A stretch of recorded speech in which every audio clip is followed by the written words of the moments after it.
بعد كده هل استطعتوا ان انتوا تشاركوا في اي عمليات في؟ لا، ما ضربوا الطيارات كلها. كله خلاص. ضربوا اول حاجه ضربوها الطبيلوف الموجوده في بني سويف ضربوها، وفي غرب القاهره ضربوها. ما ضربوش طياره ثانيه غيرهم اللي موجودين، ولا طياره مواصلات ولا اي حاجه. فأسوأ شعور للطيار المقاتل ان يكون لديه رغبه ان يساهم وان يجاهد وانه يحارب، لكن ما عندوش سلاح. ما عندوش سلاح. دي صعبه جدا، صعبه جدا على مواطن شغلته كده. ومن هنا ده تكون لديك نوع من التراكم من الحرص والقلق الصحي دائما انه هذا الحدث لا يتكرر مرة اخرى. اللي شفته في 67 ده كلنا ما افتكرش في فرد من القوات المسلحة الا ما كان يعني بيلوم اي حد ادى الى هذا الاهمال، وكلنا كنا عاوزين نجيه وقت بقى الناس عاوزة تنتقم باي طريقة، عاوزة تكفر عن اللي حصل ده كله. كان بداخلك غضب؟ طبعا، مش كلام، مش انا لوحدي، كل اللي معايا. انا قاعد بني سويف كام شهر، اولا ما بنروحش بيوتنا، ما بنقابلش اهالينا، ما بنقابلش اصدقاء، ما بنردش على حد، وقاعدين يوليو واغسطس وسبتمبر لحد ما قالوا لنا في طيارات جايه، ابتدت معنوياتنا ترتفع.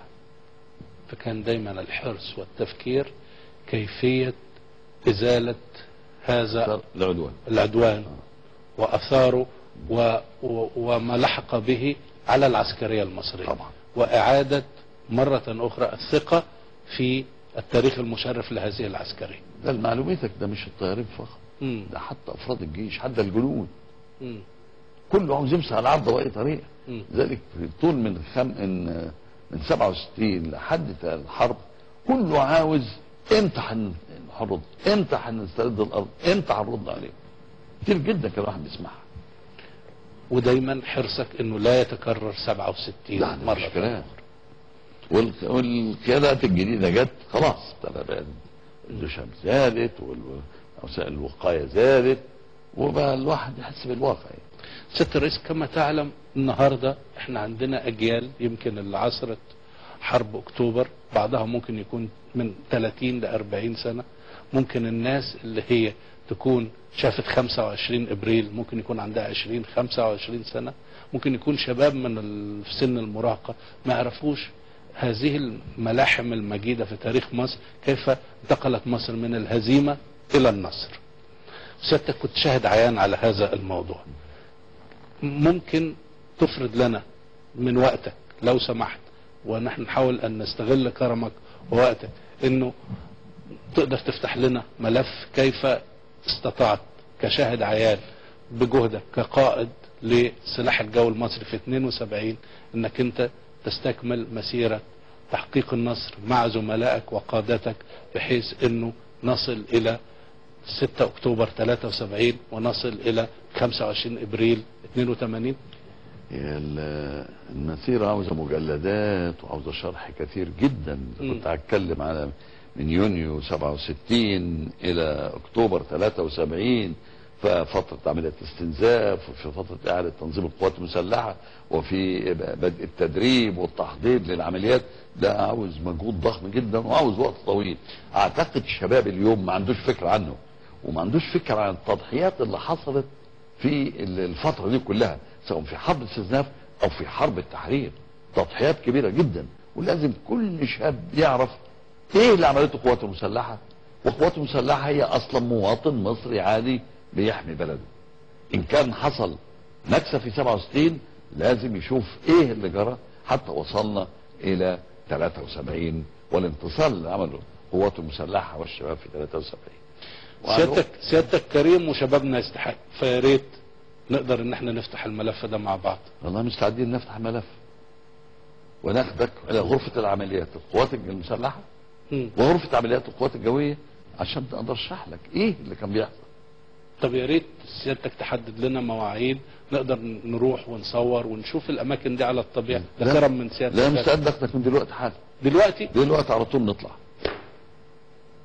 فجأة، وعندنا كل حاجه جاهزه والغرف جاهزه زي ما هي، وتشوف ايه اللي بيحصل وايه اللي كان بيحصل والخطط والقرارات، لان دي مشوار طويل جدا حتى نصل الى حرب اكتوبر. هتستحمل الاسئله كلها هتستحمل كل حاجه، والوقت اذا كنت استحملت استنزاف وحرب اكتوبر مش هتعمل اسئله. شكرا سياده الرئيس. اتفضل. يعني دلوقتي فعلا هنروح؟ يلا على طول. يلا.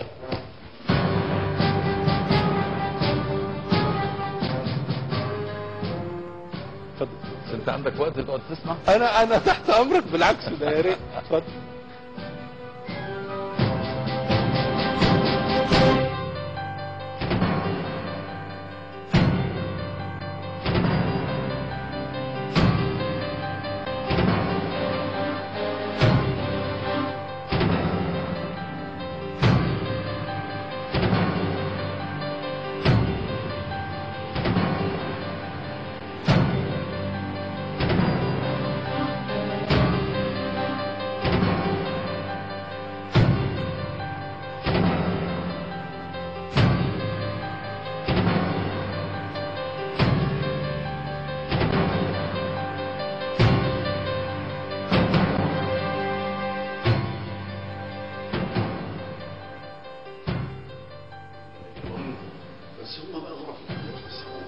غير حصل تغييرات.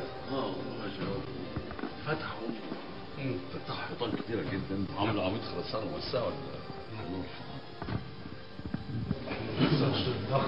حسن محمود، حسن محمود ده قائد الشعب الملكي. ده شعراوي باشا. مرة هو كان جاي يزورنا في حلوان كان نازل تاني وطير طيارة في الجو وهو جاي في طيارة فحصل امرجنسي عنه فنزلوه. نزل بقى القاتل ولازم تاني ينزل ابن مصطفى الشعراوي باشا.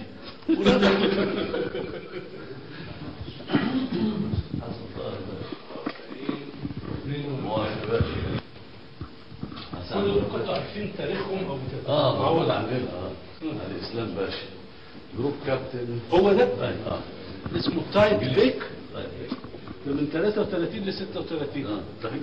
وده اول قائد للسلاح الجوي، اول قائد كان انجليزي. ده كان حناوي قعد سنه ولا سنه ونص.